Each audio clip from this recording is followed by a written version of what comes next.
Welcome बच्चों। आज से हम लोग बेसिक इंग्लिश ग्रामर की क्लासेस शुरू करेंगे। और एक और बात कि इन क्लासेस में मिडिल स्कूल के बच्चे भी देखें, हाई स्कूल के बच्चे भी सीखें इससे, और हायर सेकेंडरी के बच्चे भी सीखें बेसिक इंग्लिश ग्रामर से। इसलिए मैं शुरू कर रही हूँ क्योंकि क्लास में पढ़ाते समय बहुत सारी आप लोगों की ऐसी बातें मुझे समझ में आती हैं कि आपके बेसिक के कॉन्सेप्ट भी क्लियर नहीं है, आपके फंडामेंटल भी क्लियर नहीं है। आप लोग को लग रहा होगा कि आर्टिकल, डिटर्मिनर या प्रीपोजिशन या नरेशन से शुरुआत होनी थी, लेकिन ये सारी बातें, ये सारी जो ग्रामर की जो टॉपिक्स हैं, जब तक आपके फंडामेंटल क्लियर नहीं होंगे तब तक इन पर कमांड नहीं हो सकती है। तो हम लोग बेसिक इंग्लिश ग्रामर यानी जो रूल्स हैं उनको सबसे पहले सीखेंगे, तब हम आगे के टॉपिक्स को पढ़ेंगे। बेसिक इंग्लिश ग्रामर क्यों सीखना जरूरी है? देखो बच्चों, बेसिक इंग्लिश ग्रामर या फंडामेंटल्स इसलिए सीखना जरूरी है कि यदि आपके फंडामेंटल्स क्लियर होंगे तो आप बहुत अच्छे से, जिसको कहते हैं जो आपकी स्किल्स हैं, किसी भी लैंग्वेज को जब हम पढ़ते हैं तो उसमें जो हमारी स्किल्स हैं, यानी हम उसको करेक्ट सुन पाएंगे,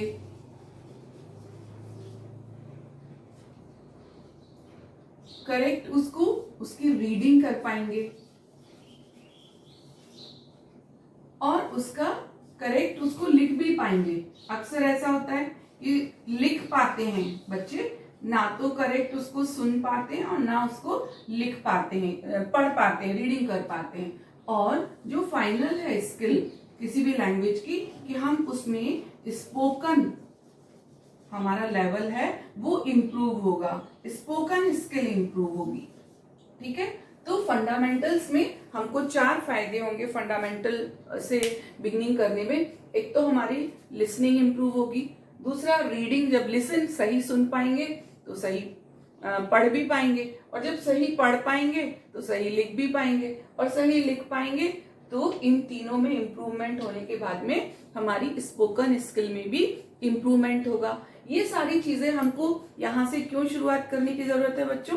क्योंकि इंग्लिश ये एक फॉरेन लैंग्वेज है, ये हमारी भाषा नहीं है। हम लोग सभी जानते हैं कि ये एक फॉरेन लैंग्वेज है। तो फॉरेन लैंग्वेज को समझने के लिए हमें उसकी ग्रामर को पढ़ना बहुत जरूरी है। मदर टंग है तो मदर टंग में ग्रामर की कोई आवश्यकता नहीं होती है। देखते हैं ना, बच्चा छोटा होता है तो जब बोलना शुरू करता है तो उसको ग्रामर नहीं सिखाई जाती है, क्योंकि वो मदर टंग, उसकी मदर टंग है, तो बहुत इजीली अपनी भाषा को वो सीख लेता है। इस बात को हम ऐसे भी समझ सकते हैं कि यदि एक बिल्डिंग है जिसमें यदि ईंट कमजोर होगी, उसकी नींव कमजोर होगी, तो वो बिल्डिंग मजबूत नहीं बन सकती है। तो जो ये इंग्लिश के बेसिक्स हैं, इंग्लिश के फंडामेंटल्स हैं, जब तक ये हमारे स्ट्रांग नहीं होंगे तो हम एक बहुत अच्छी मजबूत इंग्लिश या बहुत जिसको कहते हैं जिस पर हमारी कमांड हो, ऐसी इंग्लिश की हम उम्मीद नहीं कर सकते। हम लोग ये नहीं ऐसा नहीं सोच सकते कि इंग्लिश में हमारी गलतियां कम होंगी। तो सबसे पहले हम लोग शुरुआत करते हैं कि वर्ड कैसे बनता है। वर्ड हम लोग सब जानते हैं कि जो इंग्लिश लैंग्वेज है उसमें 26 अल्फाबेट्स हैं। अब ये 26 अल्फाबेट में ये भी आप लोग जानते हैं कि जो 5 हैं वो दे आर वोवेल्स, और जो 21 है वो कॉन्सोनेंट है। ठीक, ये जब कॉन्सोनेंट और वोवेल्स इनका कॉम्बिनेशन से क्या बनते हैं? वर्ड्स बनते हैं। ये हम लोग सभी वर्ड को जानते हैं कि वर्ड में जैसे ईट है, मीट है, सिट है, तो ये सब कैसे बने? ये सब बने वोवल कॉन्सोनेंट के कॉम्बिनेशन से बने। अब वर्ड के बाद में ये वर्ड जो है ये किसी भी लैंग्वेज की बेसिक यूनिट है, यानी भाषा कहाँ से शुरू होती है? भाषा वर्ड से बेसिक यूनिट है, जहां से हम बोलना या लिख सकते हैं। ये हो गया वर्ड। वर्ड के बाद में अगला आता है फ्रेज। अब phrase, what is the phrase? अक्सर आप लोग जब अपने लेसन को देखेंगे तो लिखा रहता है कहीं पर इन अ कॉर्नर, ठीक, इन द स्काई,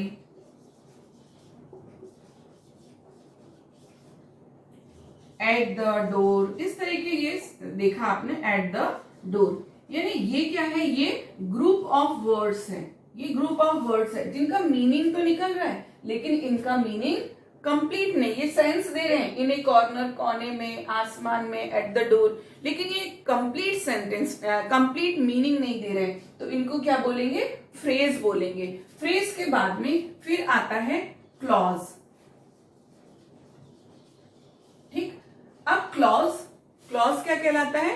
क्लॉज यानी आगे थोड़ा और बढ़ते हैं कि ऐसे ग्रुप ऑफ वर्ड्स जो मीनिंगफुल हो, लेकिन उसका एक और इसमें जरूरी है कि इनका एक सब्जेक्ट होना चाहिए इनमें और एक प्रेडिकेट होना चाहिए। सब्जेक्ट ये आप लोग सब जानते हैं, सब्जेक्ट हो गया ये, और ये है प्रेडिकेट। ठीक, अब सब्जेक्ट और प्रेडिकेट क्या होते हैं इसको हम लोग देख लेते हैं। पहले एक सेंटेंस लिखी हूं मैं।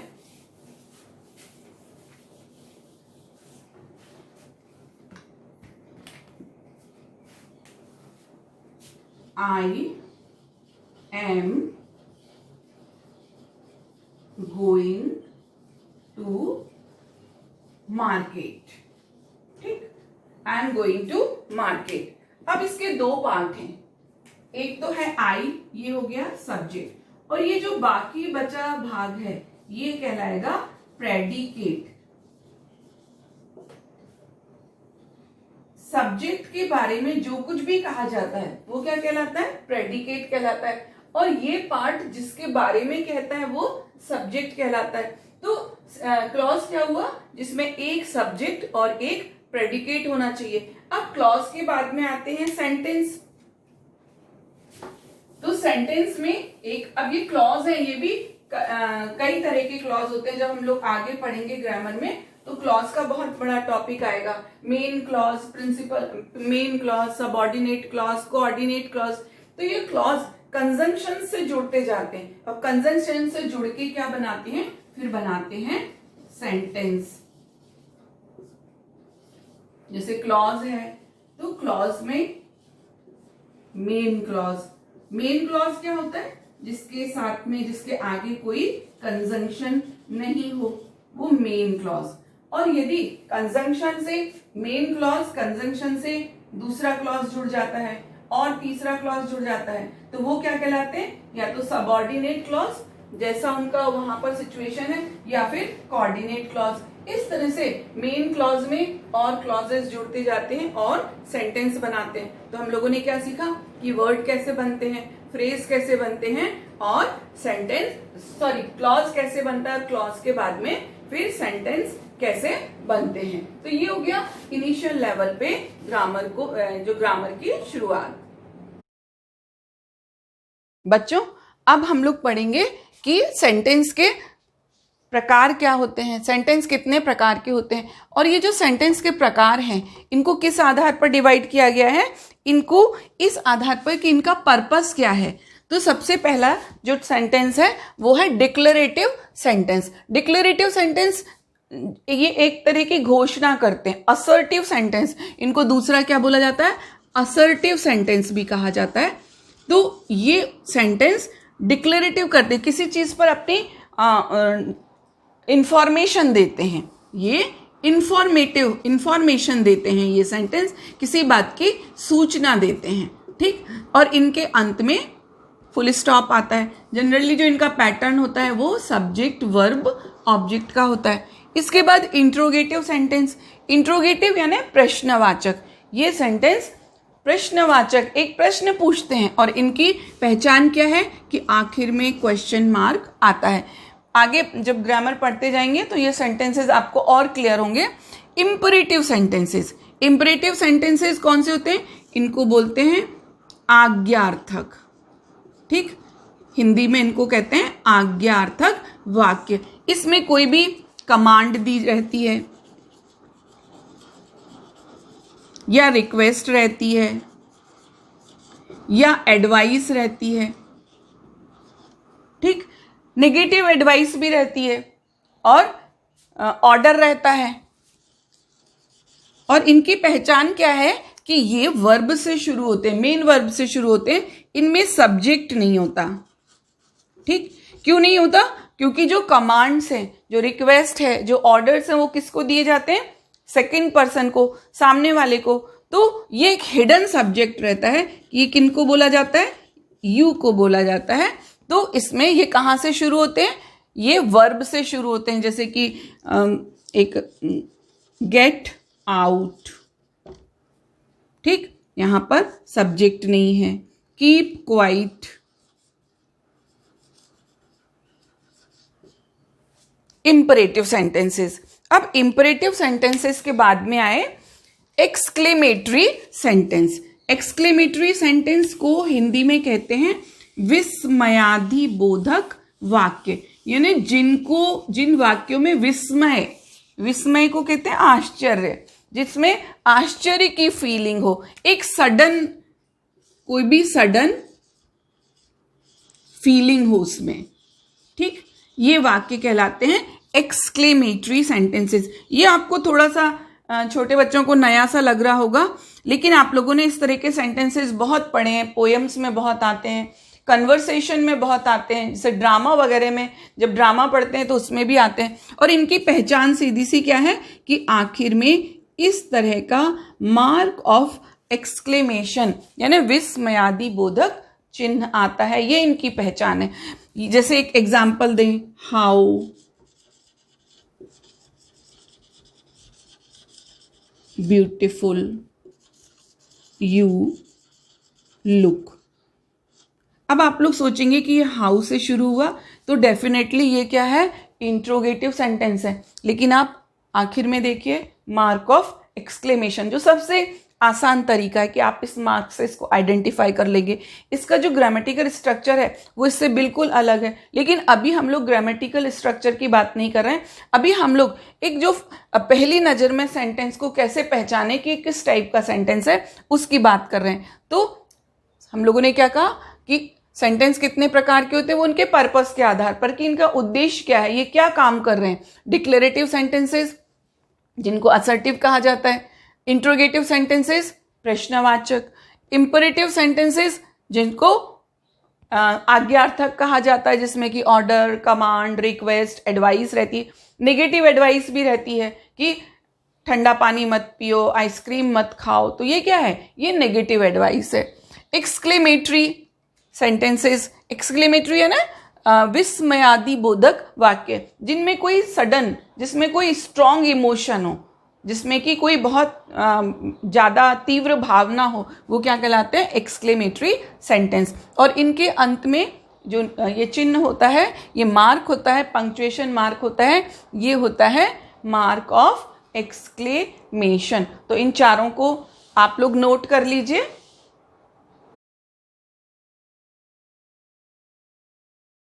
अब हम लोग पढ़ेंगे part of speech. Part of speech यानी कोई भी जो हम लोग बोलते हैं, ये जो वर्ड हैं उनका फंक्शन क्या है, उसमें उस सेंटेंस में उनका काम क्या है, ये होता है पार्ट ऑफ स्पीच। तो नाउन हम लोग सब जानते हैं कि नाउन किसको कहते हैं, किसी पर्सन, प्लेस और थिंग, उसको नाउन कहते हैं। यहाँ पर हमको बहुत शॉर्ट में केवल इनका एक इंट्रोडक्शन लेना है, क्योंकि आगे ये सभी बहुत हमको डिटेल में पढ़ना है।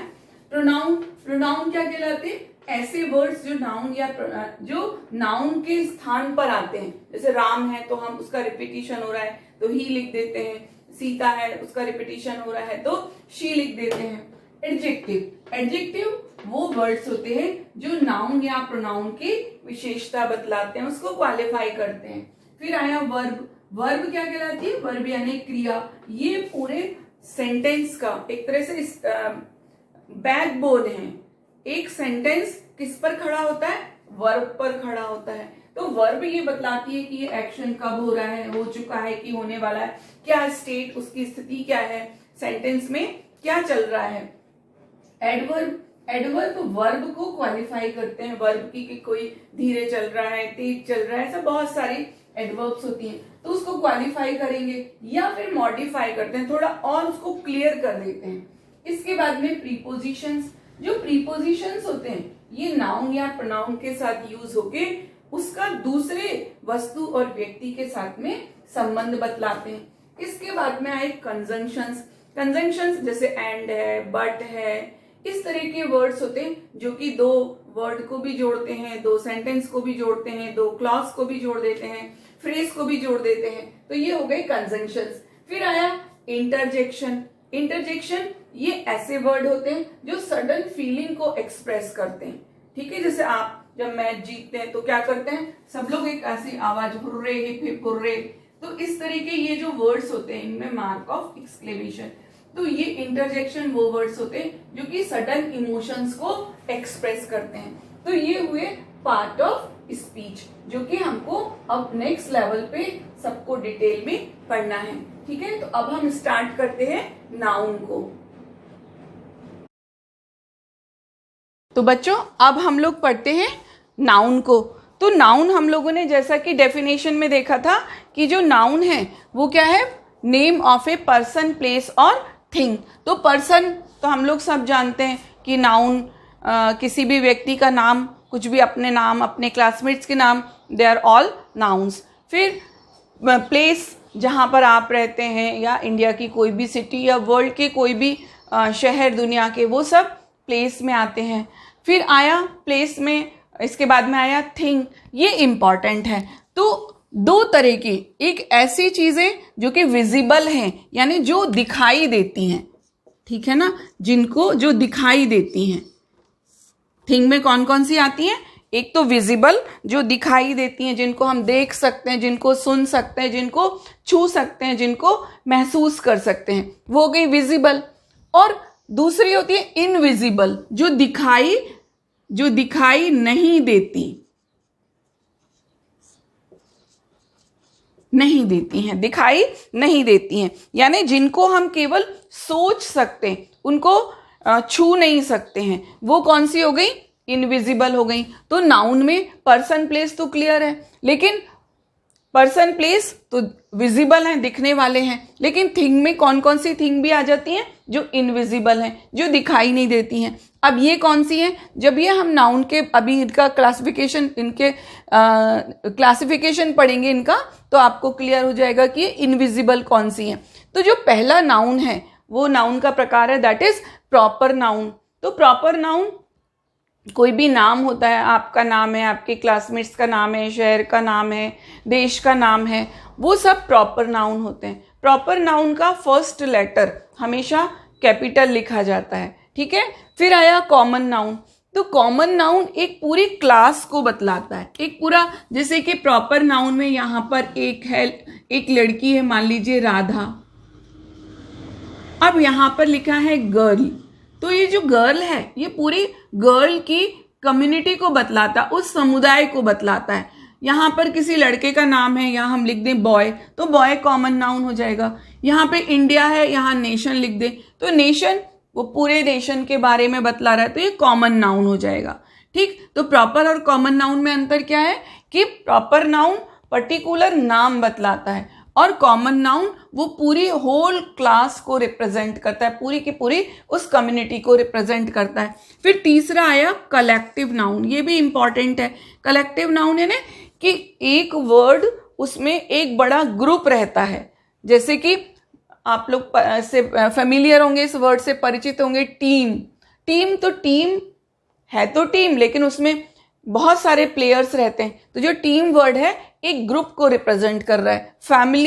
फैमिली में भी बहुत सारे सदस्य रहते हैं, तो ये फैमिली भी क्या है, एक ग्रुप को रिप्रेजेंट कर रहा है। क्लास में बहुत सारे स्टूडेंट्स रहते हैं, तो ये भी एक हो गया।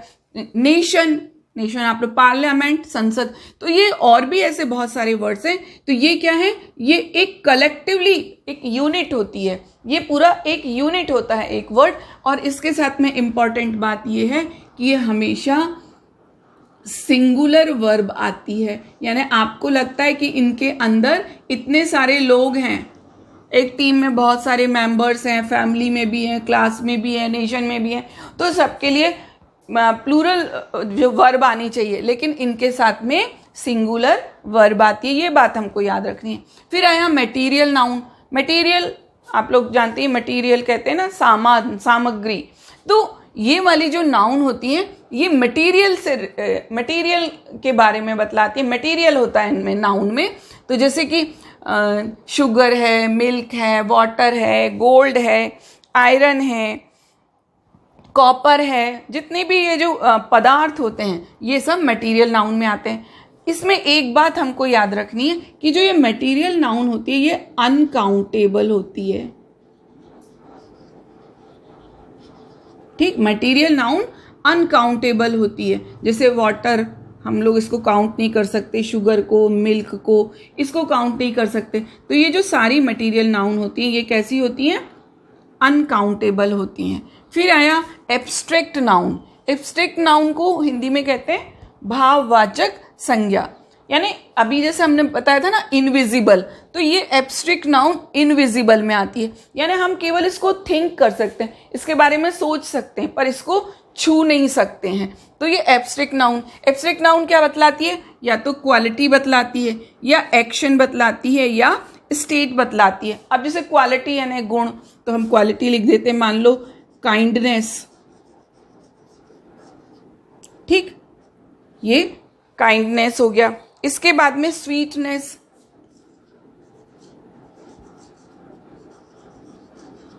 ये क्वालिटी हो गई।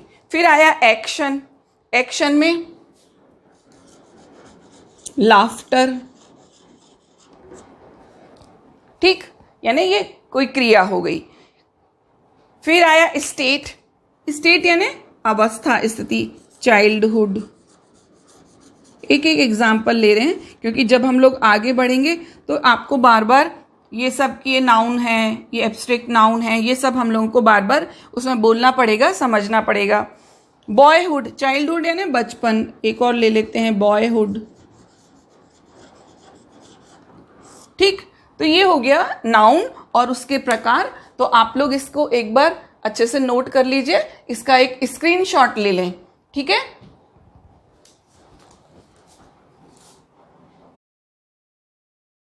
और बच्चों अब इस पूरे के पूरे जो आज हम लोगों ने पढ़ा है तो इसका आपको होमवर्क करना है। होमवर्क में क्या करना है आपको? आप अपनी इंग्लिश की कोई भी किताब लें, पिछले साल की ले लें किताब, और उसमें कोई भी लेसन, उसमें से लेसन एक सेलेक्ट करें, लेसन का एक पेज निकालें। अभी पूरा नहीं पढ़ना है, एक पेज निकालें, उसका निकालें यानी उसको खोलें और उसको पढ़ें।